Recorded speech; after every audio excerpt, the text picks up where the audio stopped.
Trump and Putin మధ్య తాజాగా అలాస్కాలో భేటీ జరిగింది. ఈ భేటీతో తాను రష్యా, ఉక్రెయిన్ మధ్య జరుగుతున్న యుద్ధాన్ని ఆపేస్తాను అని ట్రంప్ గతంలో పదే పదే చెబుతూ వచ్చారు. అయితే ఈ భేటీలో కూడా ఎటువంటి ఒప్పందం గానీ, ఎటువంటి సీజ్‌ఫైర్ కూడా జరగకుండానే ఈ భేటీ కూడా ముగిసింది. దీంతో ట్రంప్‌కు మరోసారి నిరాశ తప్పలేదు అని స్పష్టంగా అర్థమవుతోంది. అయితే ఈ భేటీ ఎందుకు ఇలా అర్ధాంతరంగా ముగిసింది అనే విషయాన్ని మనం ఈ వీడియోలో తెలుసుకుందాం. అంతకంటే ముందు ఈ ఛానల్‌ని ఇప్పుడిప్పుడే స్టార్ట్ చేసాం. సో, వెంటనే మా ఛానల్‌ను లైక్ చేయండి, సబ్స్క్రైబ్ చేసుకోండి అండ్ బెల్ ఐకాన్‌ను క్లిక్ చేయడం అస్సలు మర్చిపోవద్దు.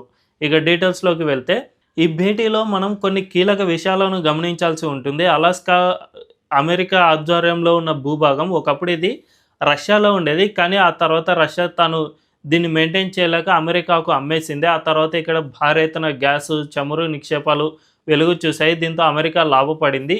అటువంటి ప్లేస్‌లోనే అంటే రష్యా ఎక్కడైతే నష్టపోయిందో ఆ ప్లేస్‌లోనే అమెరికా మీటింగ్‌కు ఏర్పాటు చేసింది. అయినా కూడా పుతిన్ దీన్నేం పట్టించుకోకుండా మీటింగ్‌కు భేటీ అయ్యారు.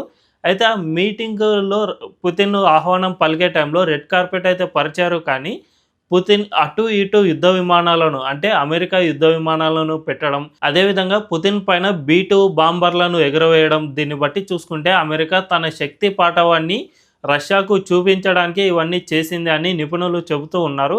అయితే ఇదంతా ఒక పట్టాన అటు ఉంచితే ఇద్దరు కలిసి భేటీ అయ్యారు. ఈ భేటీలో పలు కీలక విషయాలను అయితే చర్చించుకున్నారు. కానీ ఈ యుద్ధానికి సంబంధించిన అంశం ఒక కొలిక్కి రాలేదు అని స్పష్టంగా అర్థమవుతుంది.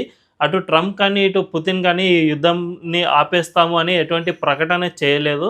ఈ ఇందులో సీజ్‌ఫైర్ గానీ, ఒప్పందం గానీ ఎటువంటిది జరగలేదు. అంతేకాకుండా సంతకాలు కూడా జరగలేదు. దీన్ని బట్టి చూసుకుంటే ఇరువురు ఈ యుద్ధాన్ని ఆపేయడానికి కావాల్సిన అంశాలను పరిశీలించినట్లు అర్థమవుతుంది. అంటే కొన్ని అంశాల్లో పుతిన్ అంగీకరించారని, మరికొన్ని అంశాల్లో పుతిన్ అంగీకరించలేదని, ఈ అంశాలను జెలెన్స్కీ అంగీకరిస్తే తప్ప ఈ యుద్ధం ఆగదు అని స్పష్టంగా అర్థమవుతుంది.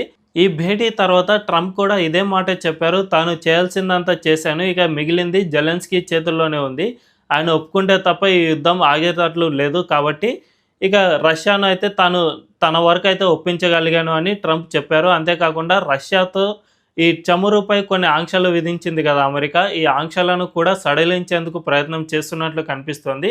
రష్యాపై చమురుపై ఉన్న ఆంక్షలపై నేను పునరాలోచిస్తాను అని ట్రంప్ కూడా ప్రకటించారు. కాబట్టి త్వరలోనే ఈ పునరాలోచన జరిగితే ఇది భారత్‌కు కూడా మేలు జరిగే అవకాశం ఉంది. అయితే ఈ భేటీ తర్వాత కొన్ని కీ కలెక్షన్స్‌ను మనం నోట్ చేసుకున్నాం. వాటినేమో ఎక్స్‌ప్లెయిన్ చేసేందుకు ప్రయత్నిస్తాను. ముఖ్యంగా ట్రంప్, పుతిన్ మధ్య ఇంతకుముందు ఉన్న సత్సంబంధాలే ఇప్పటికీ ఉన్నాయి. అయితే ఇక్కడ వచ్చిన సమస్యల ఈ యుద్ధం ఆగకపోవడానికి మెయిన్ రీజన్ అంతా జెలెన్స్కీనే అని చెప్పవచ్చు. పుతిన్ అయితే తన స్టాండ్‌పై కరెక్ట్‌గా ఉన్నారు.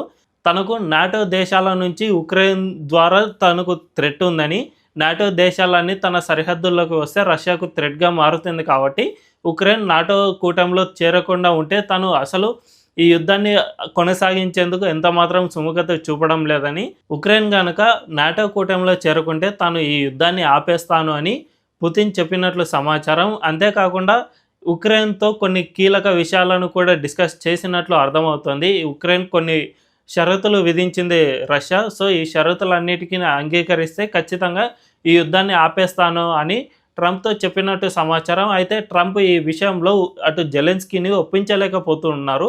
పుతిన్‌తోనే డీల్ చేస్తాను అని ట్రంప్ చెబుతూ ఉన్నా కూడా జెలెన్స్కీ వంటి మొండి వ్యక్తితో డీల్ చేయడం కొంచెం కష్టంగానే మారుతోంది ట్రంప్‌కు. అది ఎందుకంటే జెలెన్స్కీని ఇన్నాళ్ళు ఈ నాటో కూటమి, అమెరికాలే రెచ్చగొట్టాయి.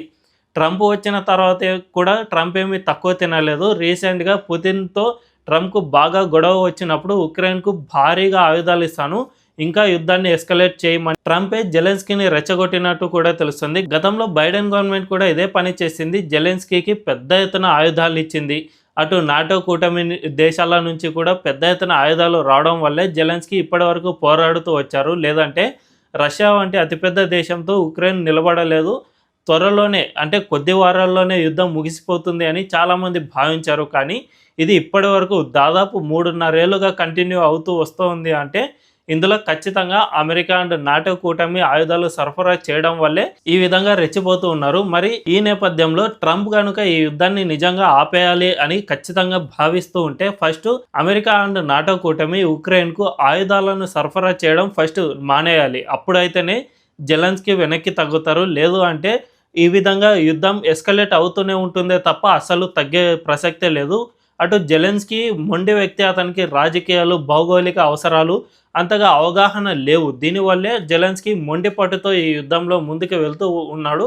సో, ఇలాంటి మొండి వ్యక్తిని అణగదొక్కాలంటే ఫస్ట్ అతనికున్న శక్తిని తగ్గిస్తే తప్ప అలాంటి వారు వెనక్కి తగ్గరు. కాబట్టి ఆ దేశానికి ఆయుధాలను సరఫరా చేయడం మానేసుకుంటే ఫస్ట్ తప్పు అమెరికా అండ్ నాటో కూటమి దేశాల దగ్గరే ఉంది. కాబట్టి ఈ దేశాలు గనక వెనక్కి తగ్గితే ఈ యుద్ధం వెంటనే ఆగిపోతుంది. అప్పుడే ట్రంప్ అనుకున్న విధంగా ఉక్రెయిన్‌తో డీల్ చేసుకొని ఆ దేశంలో ఉన్న సహజ వనరులను ఎంచక్కా అమెరికాకు దోచుకెళ్ళవచ్చు. సో, ఈ యుద్ధాన్ని ఆపేయాలంటే ఇదే మెయిన్ సొల్యూషన్. ఈ విషయాన్ని ట్రంప్ ఎప్పుడైతే గుర్తిస్తారో అప్పుడే ఈ యుద్ధం ఆగుతుంది. అంతే తప్ప పుతిన్‌ను రెచ్చగొట్టడం, లేదంటే ఉక్రెయిన్‌ను ఒప్పించకుండా పుతిన్‌ను మాత్రమే ఒప్పించేందుకు ప్రయత్నం చేస్తున్నంత సేపు ఇదే విధంగా అసలు ఎన్ని చర్చలు జరిపినా ఎటువంటి ఒప్పందం గానీ, ఎటువంటి సంతకాలు గానీ జరగకుండా అర్ధాంతరంగా ముగిసిపోతాయి. దీనివల్ల ఇటు పుతిన్ టైము వేస్టు, అటు ట్రంప్ టైం వేస్ట్ అవుతుంది తప్ప దీని నుంచి ఎటువంటి ఫలితము ఉండదు. సో, ట్రంప్ ముందుగా ఈ విషయాన్ని గ్రహిస్తే తప్ప ఈ యుద్ధం ఆగదని అంటారు నిపుణులు. ఈ వీడియో గనుక మీకు నచ్చినట్లయితే ఖచ్చితంగా మా ఛానల్‌ను లైక్ చేయండి